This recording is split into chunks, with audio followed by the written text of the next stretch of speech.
As someone that had unsupervised access to the internet growing up, I can say that it is not a space that fosters cognitive development. Social media sites like YouTube and TikTok were not built with children's education in mind. They were built to make money. If you were to ask me, I'd say it's difficult, if not impossible, to service educational media geared towards younger audiences on the internet. Kids should just stick with educational TV programming, right? Now replace the word internet with television. Today's constant dialogue over the role of the internet in cognitive development directly mirrors a conversation that was globally held during the 1960s and 1970s about the role of children's entertainment on television. During this time, there was no programming geared towards younger audiences. The television industry was even under scrutiny for all of the sex and violence depicted on TV screens each night. This is a television market that famed puppeteer Jim Henson wanted to break his Muppets into. With a pilot for a TV series titled The Muppets Sex and Violence being shopped around, Jim wanted his Muppets to service the adult comedy and late-night programming genre. However, the industry's first and most influential educational children's show was being developed, and it required the Muppets' variety and zany comedy for the groundbreaking format to take shape. Today, Jim Henson's Muppets are the center of some of the most critically acclaimed children's developmental programs to date. The skill of the performers mixed with the research done on each separate series leads to a large selection of different programs that service a vast range of developmental stages in a child's life. If a parent wanted to, they could raise their child on nothing but Jim Henson programming from ages 0 to 12. In fact, there could even be one children's series that services each stage of development according to Piaget's cognitive developmental theory.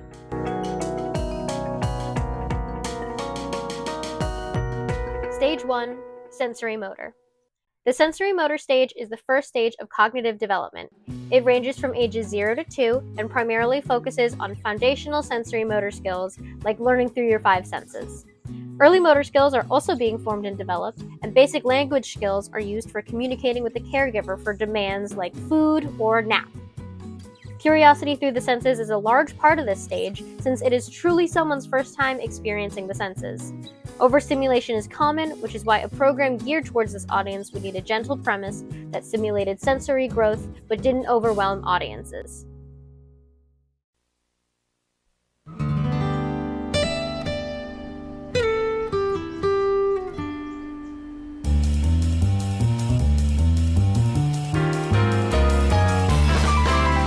Welcome to the Blue House. Bear in the Big Blue House premiered on Playhouse Disney on October 20th, 1997, and ran until 2003 with a 3-season run. Bear in the Big Blue House followed a bear that lived in a big blue house. Each episode began with Bear welcoming the viewer into his home and smelling them, saying they smelled like a neutral and pleasant thing.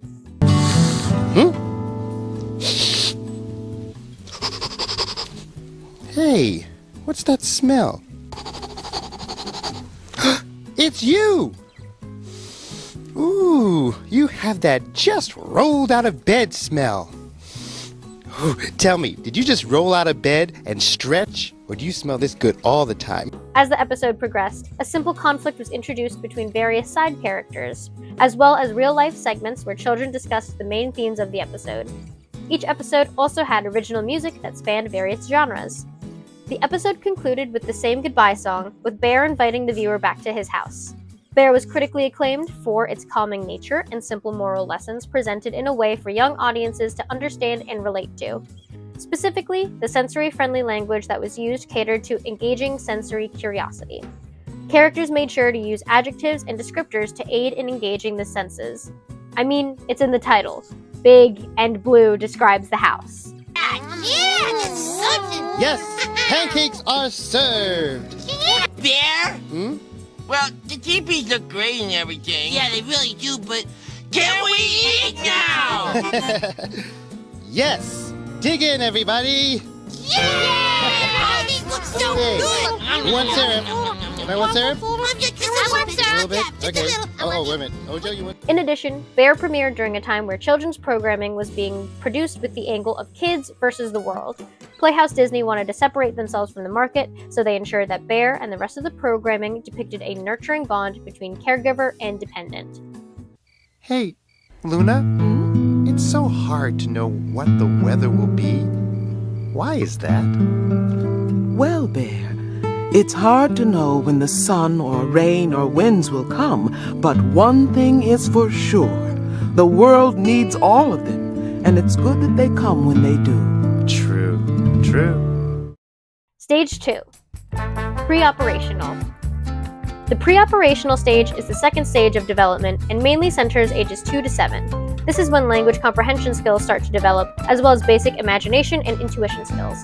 Children are still in an egocentric thinking pattern, which makes it hard for them to either relate to each other or see differences.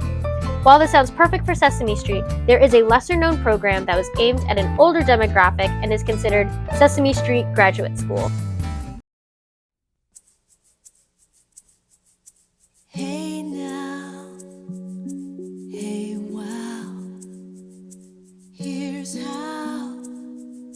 Come and read Between the Lions. Between the Lions premiered on PBS on April 3rd, year 2000, and ran for a total of 10 seasons, stopping production in 2010. The goal for the show focused less on moral issues and more on reading comprehension and phonics skills. The show was described as perfect for, quote, kids who are about to read or starting to read. The premise of the show followed a family of 4 lions that owned a library, and each episode had a simple plot structure with smaller segments dispersed throughout. Both the main plot and the segments utilized graphics and text on the screen that spelled out words and broke them down into fragments that children could digest. Between the Lions had a wide variety of segments that engaged interest in word structure, one of which being the SNL Monty Python parody, Gawain's World. In this segment, 2 knights would have a half of a word and charge at each other. Once the knights collided, their collision formed a whole word. Competing today, we have Sir and Sir Ickle. Ickle. Ickle. Ickle. Ickle. Ickle. Ickle. Between the Lions used children's previous knowledge of symbols and pattern recognition to further develop reading comprehension skills. Stage 3. Concrete operational. The concrete operational stage is the third stage in development and centers around children ages 7 to 11. This stage solidifies any concrete concept like time, space, and quantity. Egocentrism is also slowly unlearned as children grow more empathetic. This is also when skills like grouping and conservation are solidified. One of the best examples of grouping in children's media as a whole is the writing style of Dr. Seuss. There's a not widely known Jim Henson Company project that utilizes the characters and worlds of Dr. Seuss.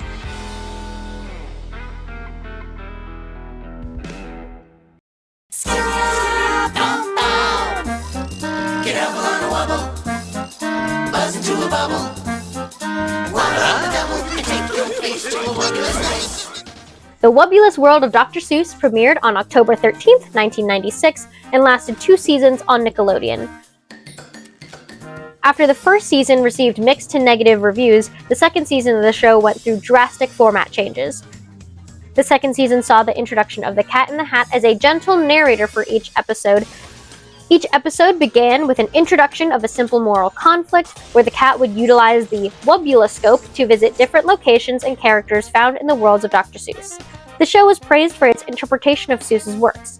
The show's style and art lent itself to exaggerated examples of different groupings. For example, any creature in the world of Dr. Seuss can be grouped by its color, fur, or its eye color, or its behavior. I find it interesting to note that the show aired around the same time as Bear in the Big Blue House, and audiences were quick to find comparisons between the 2 programs. Stage 4. Formal operational. Finally, the last stage is formal operational. This stage catered to ages 12 and up and focuses on the more abstract and hypothetical cognitive thinking processes. Children start learning and caring about future and societal issues. They began strategizing and planning for their own futures. They also gained the ability to apply solutions from different problems into different contexts. This is finally the stage where we talk about the first educational television program, Sesame Street.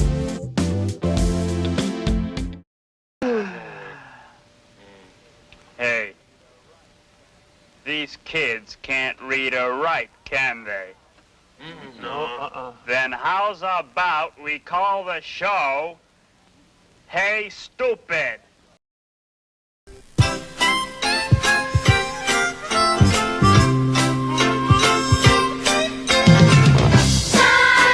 Sesame Street was a groundbreaking television program that first aired on National Education Television, which is now PBS, on November 10, 1969.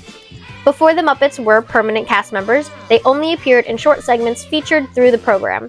However, test audiences were observed to drop attention during the segments that only featured human characters. While most people think about Sesame Street as an early childhood development program that introduces viewers to the concepts of letters and numbers, the storylines of each episode delve much further into societal issues. Sesame Street made waves as a childhood program that was set in an inner-city community filled with diverse human characters and cultures. Many of the episodes focused on difficult subject matter such as divorce, homelessness, grief, and racism.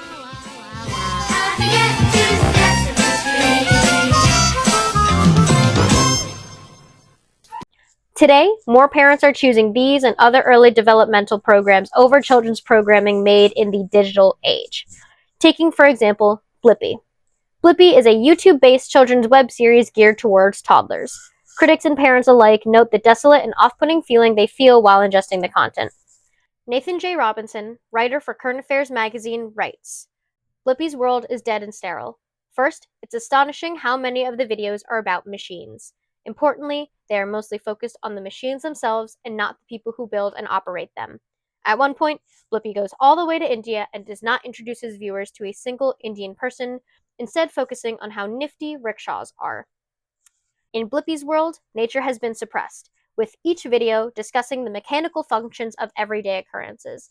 The program does not touch on societal behaviors or habits, nor does it stimulate any abstract thinking, discovery, curiosity, or imagination in kids to learn about the world around them." I highly recommend Robinson's article titled "The Dead World of Blippi," as he points out important comparisons to modern-day developmental programming and the shows of the past. Whether Jim Henson himself wanted them to or not, the Muppets and his Muppet Workshop have championed the format for educational TV programming across all stages of development. Each of the 4 programs discussed use its colorful cast of characters and diverse recurring segments to teach common issues that kids could face at any age, whether that be learning shapes, sounding out words, simple external conflict solving, or learning how to deal with new and complex emotions.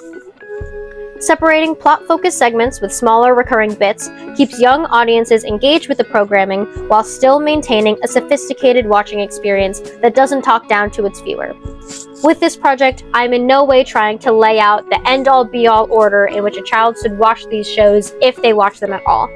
It is my personal belief, however, that children's programming works best if they see their target audience as equals.